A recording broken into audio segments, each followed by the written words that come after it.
Pakalbėkim šiandien apie prologą. Tikrai labai klasikinio ralio greičio ruožas, kadangi tu tą discipliną gerai išmanai. Ar tiko tau jisai?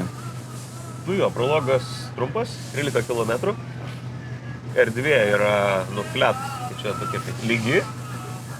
Kelias labai aiškus, nors ten kelio nėra, bet su greideriu sustumta ir matosi aiškus borteliai. Plius susmeigti kauliukai, tai toks labai tikslus, aiškiais posūkis klasikinio ralio greičių ruožas. Tai taip, man aš tą discipliną iš esmės išmanau. Mes buvom nesusirašę ir stenogramą, bet parą prieš uždraudė naudoti, sakysime, rašytinę stenogramą, tai teko važiuoti iš to, ką matai, bet matėsi, kad čia suvažiavo tie gerai, kas yra susidūręs su klasikiniu raliu. Ar yra koks nors gerumas, reiškia, šito automobilio tokiame greičio ruože lyginant, sakykime, su senesniam modifikacijom, mažesniem padangom, ar čia nesvarbom? Šiandieną kalbėjausi su Glyn Hallu, kuris yra Toyota Gazoo Racing vadovas.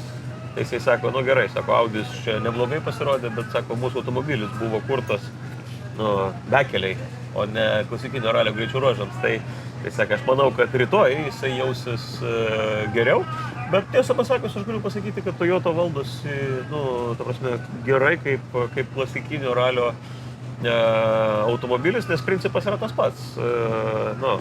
Greitas automobilis su kaip galima žemesniu svorio centru ir, kad tu, kaip pasakyti, kad tu būtum stabilus ant kelio. Tai šiaip tikrai smagus daiktas vairuoti. Spaudė kiek galėjai, ar šiek tiek žiūrėjai, nes visgi esminis dalykas turėti tą vietą, kurią nori ir ten, sakykime, būti pirmam starte turbūt irgi netikslas. Čia du dalykai yra. Vienas dalykas būti pirmu, gal truputėlį, ne visai tokios galimybės. Būti 10 yra nelabai gerai, nes pirmi 10 renkasi pozicijas ir gaunasi taip, kad pirmas pasirenka 10 vietą, o tas, kuris 10 buvo, važiuoja pirmas ir atidarinėja kelią. Tai mums reikėjo būti arba už 10 ribų, arba būti tarp lyderių greičių ruožų. Tai tokiu atveju mūsų pasirinkimas, manau, į pirmąjį Dakaro greičių ruožą mes startuojam 15, tai yra visiškai optimalus. Šiaip atrodytų visiškai nepavojingas, kaip sakė, greiderių pravažiuotas ir padarytas toks simbolinis kelias, bet vis tiek Van Lūną sugebėjo apvirsti, žiūrovai irgi bėgiojo įsigandę. Buvo čia pavojaus kažkokio, tai galima buvo prisidirbti? Ne, tai kada akis didelės ir kada tu nori pranešti kaip galima didesnį greitį per posūkį, tai taip ir gaunasi, kad nepamatuoja trajektorijos, nepamato, kad minkšta galbūt, kad gali automobilis įsiremti, automobilis kai remiasi, tai arba tu numontuoji ratą, arba jis apvirsta. Jeigu jėgos jau didesnis veikiamas, tai čia kiekvienam greičių ruože, jeigu tu perspaudi, tai tu gali padaryti reikalus. Kadangi šiandien buvo tokia galimybė visiems stovėti beveik kur nori prie trasos, galima buvo visiškai laisvai eiti, nieks nekontroliavo, niekas nežiūrėjo, per daug nieks net nesiuntė tai, kai būna Lietuvos ralio čempionatuose, nesakym, saugių vietų planą ar dar kažką. Ar matai žiūrovus, ar matai, kad kažkas stovi, kai važiuoji rezultatui, ar taip neegzistuojantis dalykas? Kaip pasakyti, aš matai, be to, kad esu dalyvis, aš daug metų buvau organizatorius.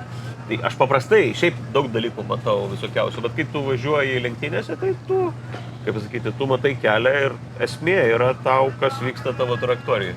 Kas vyksta už trajektorijos arba už kelio ribų, nelabai svarbu.